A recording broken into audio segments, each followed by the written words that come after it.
అందరికీ నమస్కారం. నేను మీ నరేష్ కుమార్, ఎకానమీ ఫ్యాకల్టీ, తెలంగాణ. ఈరోజు మనం ముఖ్యంగా ఇండియన్ ఎకానమీకి సంబంధించి, భారత వ్యవసాయ రంగానికి సంబంధించి వ్యవసాయ పరపతి మూలాధారాల గురించి తెలుసుకునేటటువంటి ప్రయత్నం చేద్దాం.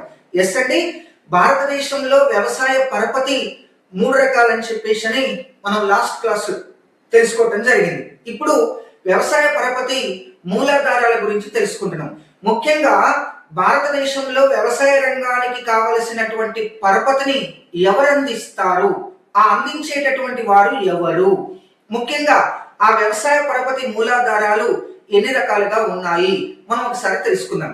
భారతదేశంలో స్వాతంత్రం రావడానికంటే ముందు రైతులు ముఖ్యంగా వడ్డీ వ్యాపారస్తుల పైన ఎక్కువగా ఆధారపడి రుణాలను పొందుతూ ఉండేవారు. స్వతంత్ర అనంతరం భారతదేశంలో ఆర్బిఐ జాతీయం చేసిన తర్వాత క్రమంగా వాణిజ్య బ్యాంకుల స్థాపన, ప్రభుత్వ బ్యాంకుల స్థాపన క్రమంగా జరుగుతూ రావటంతో రైతులు క్రమంగా వడ్డీ వ్యాపారస్తుల నుండి బయటపడి వాణిజ్య బ్యాంకుల పైన ఎక్కువగా వ్యవసాయ రుణాల కోసం ఆధారపడుతూ వస్తున్నారు.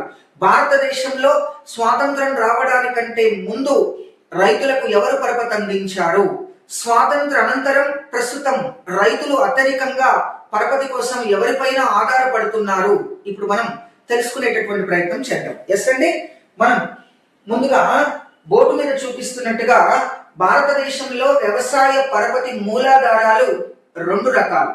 వ్యవసాయ పరపతి మూలాధారాలు రెండిట్లో మొదటిది సమస్తేతర పరపతి మూలాధారాలు, రెండవది సంస్థాగత పరపతి మూలాధారాలు.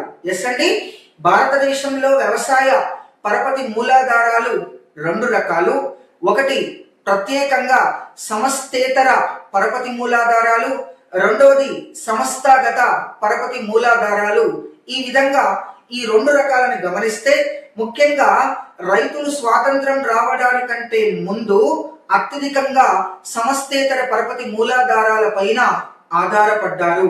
స్వాతంత్రానంతరం క్రమంగా రైతులు సంస్థాగత పరపతి మూలాధారాలపై ఆధారపడుతూ వస్తున్నారు. మరి సమస్తేతర పరపతి మూలాధారాలలో ఎవరెవరు రైతులకు మరి రుణాలు అందించారో తెలుసుకున్నాం.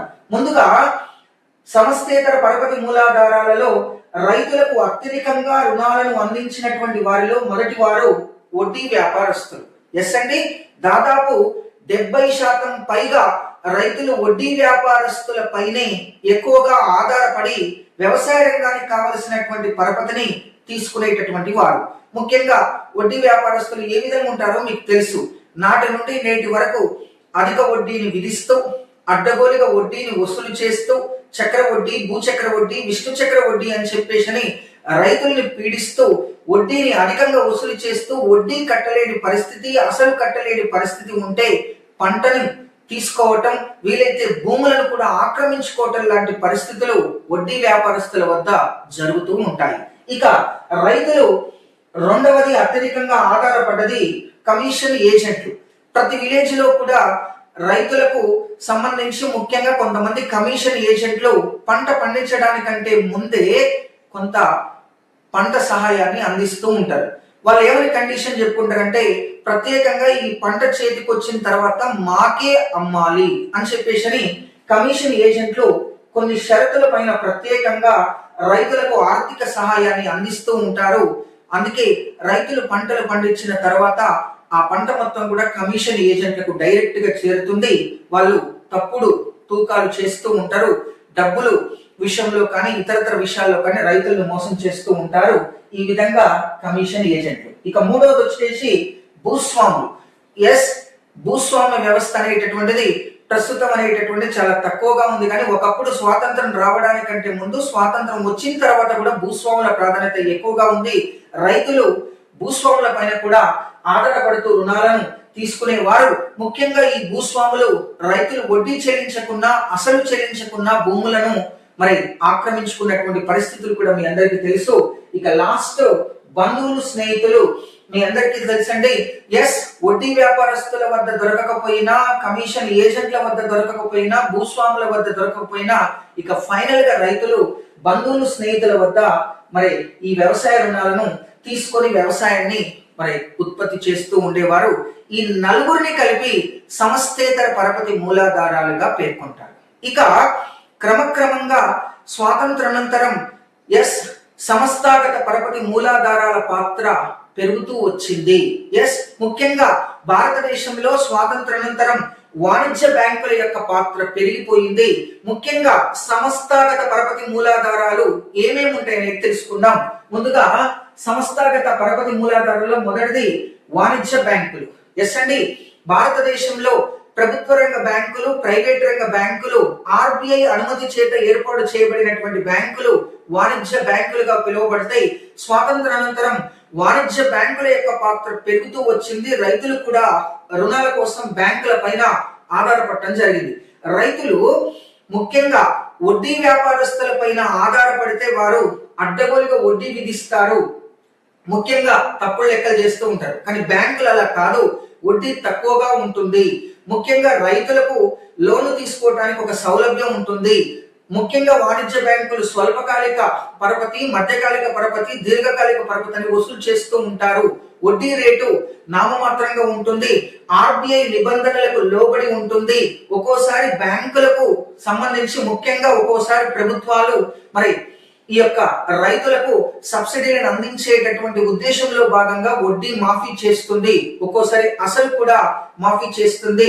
ఇలా ప్రత్యేకంగా వాణిజ్య బ్యాంకుల నుండి రైతులు రుణాలు తీసుకున్నట్లయితే అనేక రకాల ప్రయోజనాలు ఉన్నాయి. అలా సంస్థాగత పరపతి మూలాధారాలలో మొదటి వారు వాణిజ్య బ్యాంకులు. ఇక రెండు సహకార బ్యాంకులు. మీ అందరికీ తెలుసండి, కోఆపరేటివ్ బ్యాంక్స్. ముఖ్యంగా వ్యవసాయ రంగం కోసం, వ్యవసాయ రంగ అభివృద్ధి కోసం మాత్రమే భారతదేశంలో సహకార బ్యాంకులు స్థాపించబడ్డాయి. ఈ సహకార బ్యాంకులు కూడా వ్యవసాయ రంగానికి రుణాలను అందించేటటువంటి ఉద్దేశంతో ఏర్పడ్డాయి. కాబట్టి ఈ సహకార బ్యాంకులు కూడా సంస్థాగత పరపతి మూలాధారాలలో ఒక కీలకమైనటువంటి భాగంగా చెప్పొచ్చు. ఇక మరొకటి ప్రాంతీయ గ్రామీణ బ్యాంకులు, రీజనల్ రూరల్ బ్యాంక్స్.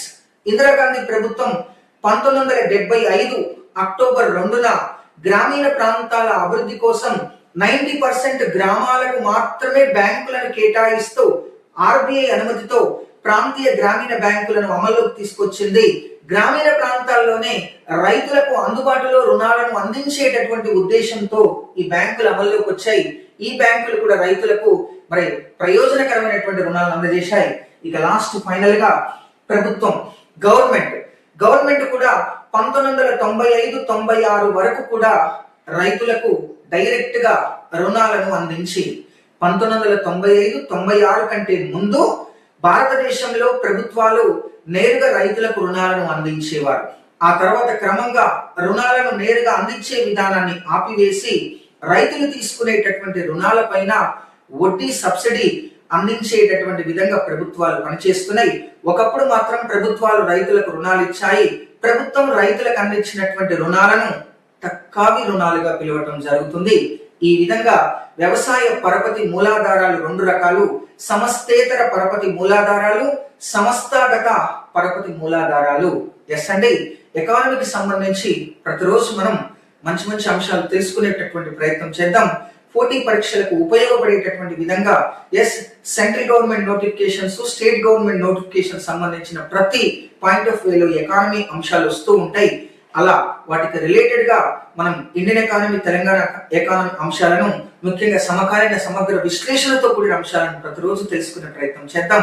నా ఛానల్ ని లైక్ చేయండి, షేర్ చేయండి, కామెంట్ చేయండి, మీ విలువైన సలహాలు, సూచనలు అందించండి. Thank you very much.